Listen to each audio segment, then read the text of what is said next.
Serge Gnabry to Manchester City. Is this becoming a possibility now? Obviously, with the outgoing of Raheem Sterling, which it looks like it's almost confirmed he's going to move to Chelsea.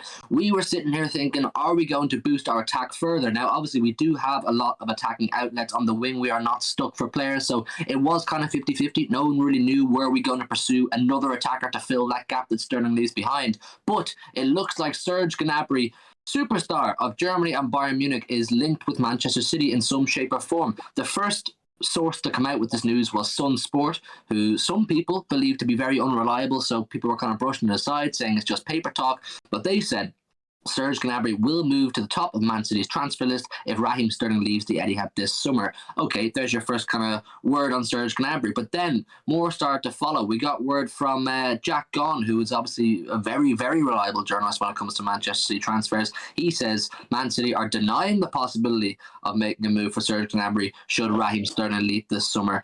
Does that come as a surprise to any of you? Maybe for the people who don't follow Manchester City as thoroughly as we do, you'll think, oh, they're denying it. It can't be true. If you're a fan of Manchester City, you know when they're only getting in, their feet in the ground with a transfer, they deny everything. City's stance with transfers is deny, deny, deny, basically until the contract is signed. And that is somewhat a good thing because you avoid going down the road of Man United and what they do, which is they're just linked with players and it's so public and this and that's happening. I like the idea. Just deny it until it happens, then announce it when it's done. Bild have come out, Bild or Bild, whatever you want to pronounce it. They say Manchester City is a real alternative for Serge Gnabry. A move is realistic. I'll do Fabrizio's tweet after this, but how do you feel about Serge Gnabry to Manchester City, Rebel? He's a player I rate very highly. He's 27 years old next week. He has 1 year left on his contract, so I don't think he'd cost an arm and a leg. What are you saying? I think the rumour fee was like 35 million quid, which is unbelievable for a player like him. Now, he brings a lot of pace. That's why we're lacking on that right-hand side. As good as the players are, like Palmer and Mahrez, you're lacking a bit of pace on that right-hand side, and that's what you need. He also brings he's a very shrewd finisher. He can score a lot of goals. Like we've seen it in the past. He's very good at getting into that back post. I remember when he played against Tottenham as well in the Champions League. He got 4 goals that night, and they were all like he can hit them from range and get in the box and finish them. His dribbling's unbelievable. I think he'd be very good, and I think he'd be more than willing to come and learn on the Pep because I think he just about missed a period on the Pep at Bayern. And I don't see why we wouldn't make it happen. It's 35 million quid, someone who's coming into the prime of their career, if not already in there, and he's very good. Like he brings a lot of stuff with him that you can integrate into a system. The thing with Gnabry and as to why he probably is open to it, first of all, is the prospect of playing under Pep, which I think any player in the world is silly to turn down. You saw the way Erling Haaland spoke about it. You saw the way today on Inside City, the way Calvin Phillips spoke about it. Everybody wants to play under Pep at some point in their career. It's almost like a bucket list thing that if the opportunity comes along, you can't say no. That's point number one. Point number 2 is Bayern Munich, as you all know, will have just signed Sadio Mane. They already have Leroy Sané. They have a lot of world-class wingers in that place, and there's obviously a few more that off the top of my head I can't remember. But Mane and Sané, excuse the alliteration there, is 2 players you don't really want to compete with for position, particularly when Sané's on form, which I know he's not always, but when he is, he's hard to knock. So for Gnabry, he's probably thinking, I'm coming into the prime of my career, 27 years old, could get a 5-year contract and have a new challenge in the Premier League, play under Pep and all that kind of thing. Fabrizio Romano, he wanted to have his say on this thing. He says, Man City have sent their scouts to monitor Serge Gnabry. Am I saying that right? Gnabry or Gnabry? I have no clue. People go someone in the comments tell us, am I saying that right? I think I've changed it a few times. Gnabry, Serge. Either way, City have sent scouts to monitor him several times and understand if he could be a fit for Pep Guardiola's ideas. But there are still no official offers to Bayern Munich. Like I said, with Sun Sports tweet, I think it genuinely does all hinge on Raheem Sterling's move. I think it will also, and I know people are talking about it a lot recently, the net spend trophy and that kind of thing. If you can sell Raheem Sterling for what, 50 million or whatever Chelsea are going to pay from 45 and get Gnabry in for 35, that's fantastic business. And I think the thing with Gnabry is he will add something that we don't actually already have in our wingers. We have a lot of different types of wingers in our club, but we don't have a direct pace merchant with a fantastic eye for goal who'll just run at the centre, at the full-back and take them on and get by them based on sheer pace. Sané was the last winger we had that did that, and then when we lost him, we had kind of more technical players like Foden and now Grealish and Mahrez, technical wizards who can almost dazzle the fullbacks with their feet and get by them. But Gnabry's an aggressive runner with the ball.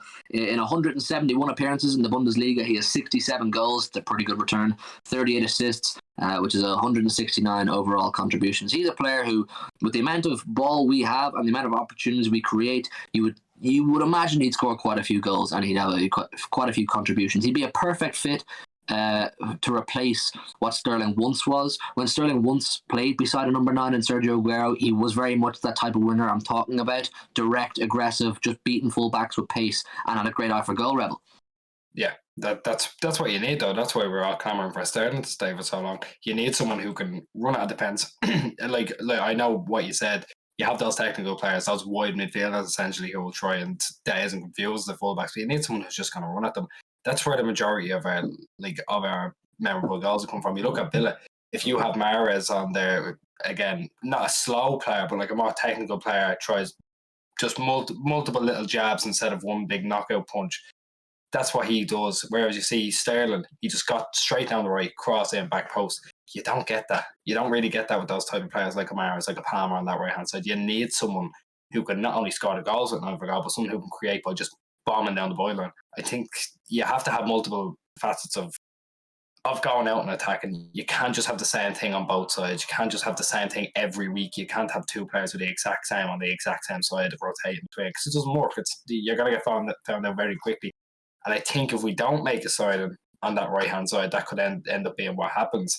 Obviously, we saw in the Manchester derby, we went down the left a lot more. I think we could see a lot more of that, because you go between a left footer and a right footer there, whereas you have 2 wingers that are cutting in the right on the left hand side on that right. It's not going to work. You'll get found out very carefully, very quickly, which is why I think we have to make a sign. Just someone like this, or even playing Alvarez there. It's running a risk having 2 very similar players like that.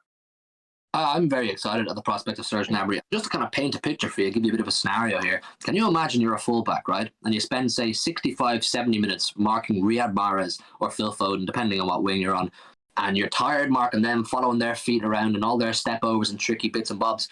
They come off, and who comes on? This pace merchant who'll breeze by you in a second. When you're bollocks at this point already, Serge Gnabry. It's an absolute, as you call it, a knockout punch for this guy to come on, and it would just be another asset to our toolbox, really, or whatever you want to call it. And yeah, for the price that we're kind of ranging him to be for around, absolutely fantastic business. Proven international, proven Bundesliga player, proven Champions League player, and he's also he counts as homegrown, believe it or not. Even though he's German, he counts as homegrown. He spent a lot of time at Arsenal when he was younger, didn't he? And he spent time at West Brom too. So he may feel himself, to quote Erling Haaland, unfinished business. He may want to come back to the Premier League and give that a proper stab under the best manager in the world, surrounded by top class players. He may feel the prospect of playing, like I said, first of all under Pep, playing beside Haaland and De Bruyne behind him. What's not to be excited about, Serge? What's not to be excited about, man? Get excited and make it happen. I think City, as I said, once Sterling deal gets done, I think as it stands, we're very much currently working on the Cucurella situation, but I think they will ramp up the energy in their pursuit of Serge Gnabry, and it's something that we should get behind him and be excited for, because he is a top quality player. Listen, we wanted to come on and make this video. The tweets were saying, the different journalists and outlets, what they were saying, give you our thoughts, and we now want you to get down below in the comments and give your thoughts. How do you feel about Serge Gnabry, whatever way you pronounce it, coming to Manchester City? I think it's a great prospect, and I think he would be a real asset to our squad going forward. So get down below in the comments. Do us a massive favour before you click off. Hit the like button. Helps us massively. The channel is growing at a great pace. We're getting very close now to our goal of 3k subs. So do help us in that journey if you would. Subscribe if you're new. Good night and God bless.